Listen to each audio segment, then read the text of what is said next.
Louisiana Baseball continues to build towards team number 113. Let's talk about it right here on Ragin Rundown.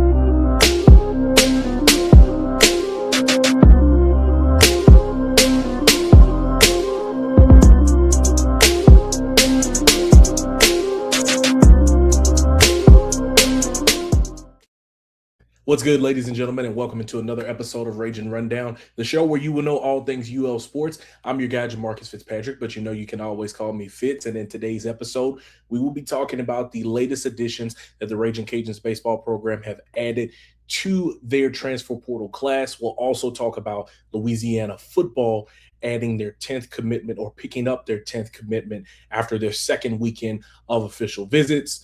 I know I've been out of action for the past couple of days. I had to get a little bit of time off, man. I know I'm a guy that is pretty busy, got a little bit of time away. So I was seeing all the information. I just wasn't dropping any episodes on it. But we're back and we're going to recap everything that took place over the last week. With that being said, Louisiana baseball going into, if I can pull it back up on my Google Sheets guide that I had, going into this past week, they had about 28 guys that were totally encompassing this entire team, from your returners to your freshmen, your transfers that you had already signed previously, and the guys that you had already worked with through the transfer portal up until this point.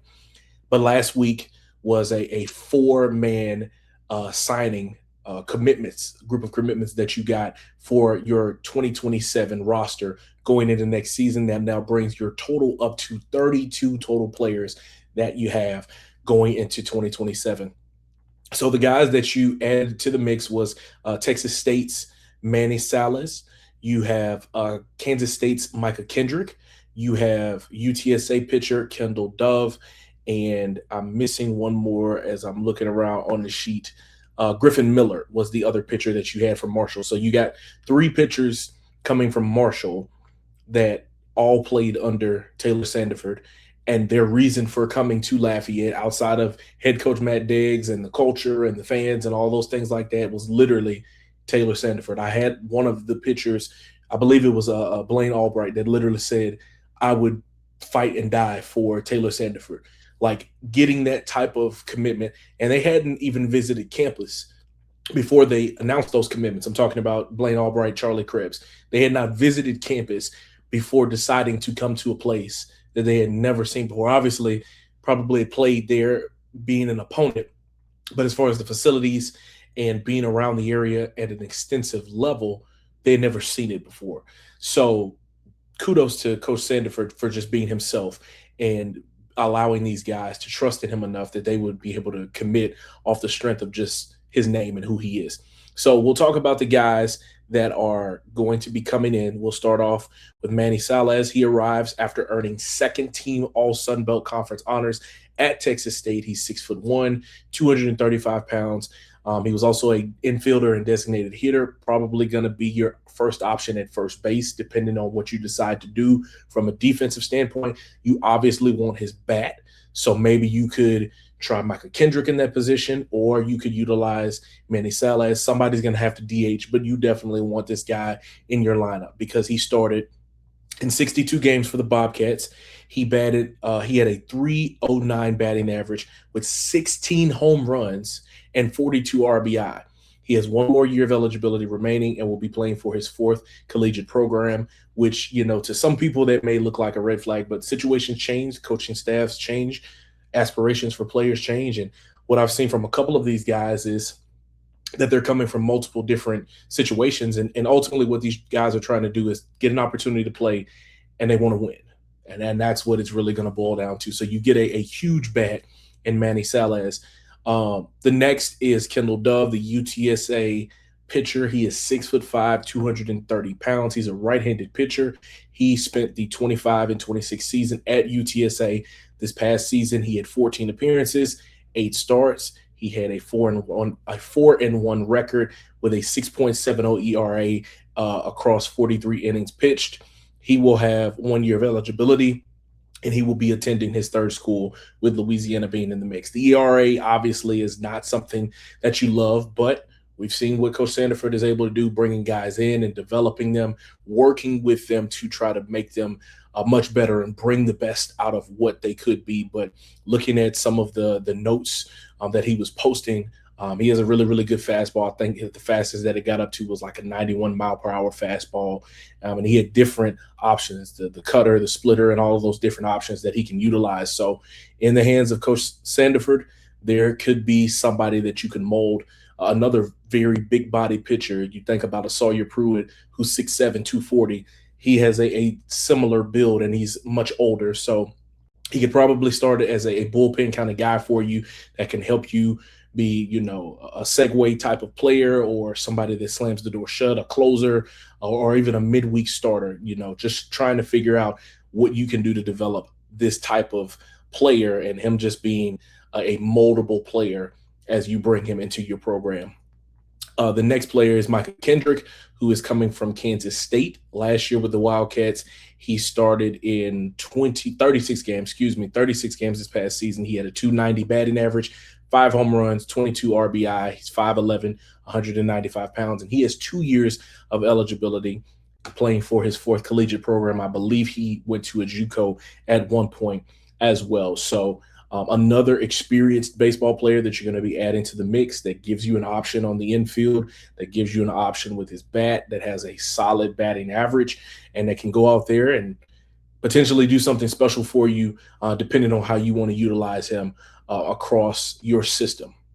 And then the last player is Griffin Miller, which, I didn't know about it, but I, was looking at his stats, and I saw that the 2026 season, he didn't log anything. So I asked him what happened, and he told me that he had suffered a partially torn or small tear in his rotator cuff.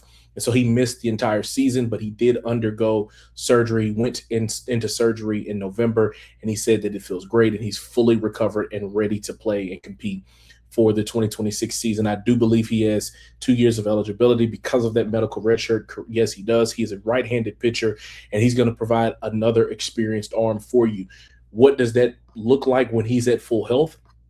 When I was looking back at his stats in his previous seasons, one of the things is that he was named a 2025 Pitcher of the Year watch list member near the April mark of last season. So under the tutelage of Taylor Sandiford, at that point, he had a 2.18 ERA, which was 3rd in the Sun Belt at the time, 32nd in the nation, and he had a 4-1 record. So when he is at his best, he is really, really good for you. So he gives you an option that could potentially be somebody that you bring into the early rotation as a starter. And he can also be an option for you in the bullpen that can extend for a very long period of time as well. So 2025 season, he had a 3.46 ERA. He pitched in 83 innings, and he had 71 strikeouts. So he was really solid for you, and he only gave up 1 home run, 17 doubles. And so he was really, really solid for the Thundering Herd at that point. So now he's back healthy. It'll be interesting to see how Coach Sandiford is going to be able to mold him as they move towards the 2027 season. So like I said, you have 32 total guys that you are now have on your total roster, and it is as follows. In your pitching staff, you have Ty Roman coming back, Garrett Carter, Cam Riley, Parker Smith, Hayden Pearson, Sawyer Pruitt, Chase Morgan, who will be coming off of injury, J.R. Tillett, Landon Victorian, Bryce Wilson. From a freshman standpoint, Evan Vincent, and then your transfers, Trent Lape, Dagan Kubat, Maddox Sullivan, Charlie Krebs, Blaine Albright, Griffin Miller, Kendall Dove. So that is a total of 18 pitchers that you currently have in your bullpen. From an infielder standpoint, you have 8 guys that are listed as infielders. Obviously, you could cross-train guys in different positions. Drew Marco, Blaze Rodriguez, Josh Lim, Miles Ladeau is the freshman. Then your transfers, Eric Fernandez, Jeremy Kuiper, Micah Kendrick, Manny Salas. Your outfielders, again, guys that you could potentially cross-train because Donovan LaSalle, who is listed as an outfielder, also played infield for you. You have Donovan LaSalle coming back, Mark Collins, Noah Lewis. And then the transfer, Kale Pisano is your transfer. So that is 4 outfielders, and then you have 2 listed catchers in Colt Brown and Steven Spalita. From what I've been told, this team will be looking to try to add another catcher into the mix.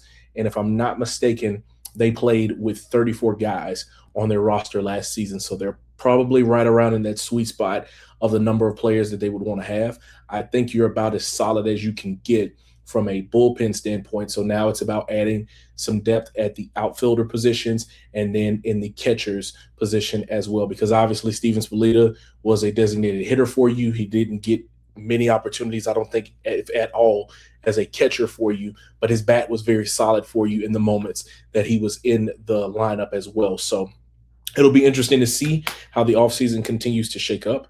And, we're going to be talking about it right here on Ragin Rundown. I'm going to step aside for one quick second, but when I come back, we're going to talk about the football class that is shaping up for 2027 for the Ragin Cajuns. We'll discuss it when we come back here on Ragin Rundown.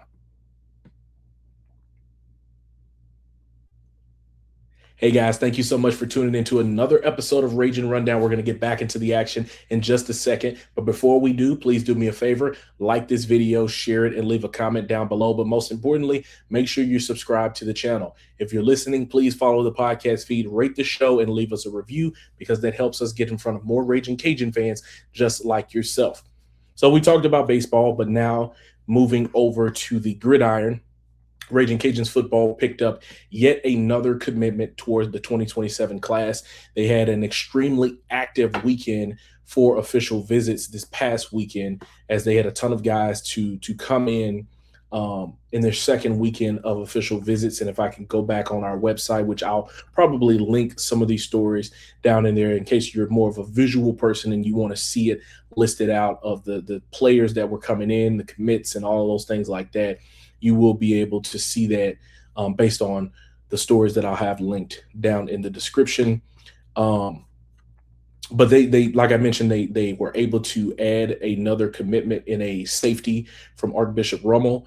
But this past weekend, among some of the guys that were visiting was Plaquemine wide receiver John Walker, who is already committed, Angleton offensive lineman Noah Ernst, who's already committed, Covington linebacker Derek Dunbar, Westbrook quarterback Tam Anderson, already committed, Avoyos D lineman Kobe Smith, already committed, Lafayette Renaissance defensive lineman A.J. Charles, and then Hanville running back Fabian Celestine. But the commitment that you got, who I was unaware of that he was on a visit, but he did take a visit, was your recent commitment that you got in this class, which was the safety from Archbishop Rummel and Gavin Cooper Jr. So you have positioned yourself now to now have 10 total commitments here in this 2027 class.